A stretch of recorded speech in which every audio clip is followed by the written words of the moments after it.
दोस्तों नमस्कार।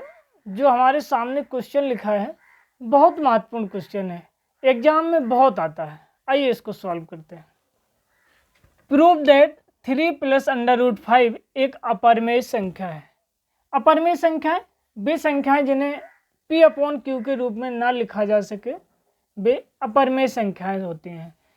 पहले हम इसको सिद्ध करेंगे कि √5 एक अपरिमेय संख्या है, इसलिए इसके अपोजिट मान लेते हैं कि √5 एक परिमेय संख्या। परिमेय संख्या इसलिए मान लेता हूँ √5 = P/Q।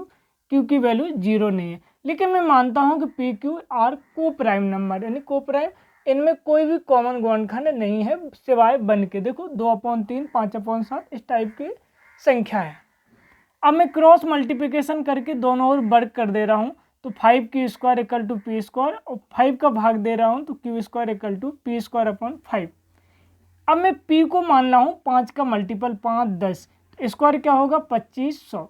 अब देखो P² इनकी 25 और 100 5 से कट रहा और ये 5 और 10 5 से कट रहा, तो क्या इसी बात को मैंने लिख लिया कि P² divisible by 5, so P also divisible by 5। P² और P दोनों 5 से विभाज्य हैं। अब मैं P को 5 का कोई कांस्टेंट मल्टीपल मान रहा हूँ। मैंने P बराबर माना 5C।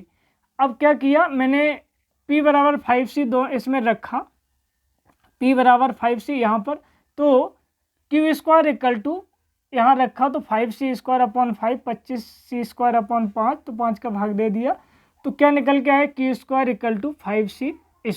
5 का फिर भाग दे गया तो Q² 5 = C²। Q बराबर मैंने 5 का मल्टीपल को ही मान लिया 5 10, स्क्वायर किया तो 2500 आया। देखो ये दोनों 5 से विभाज्य है।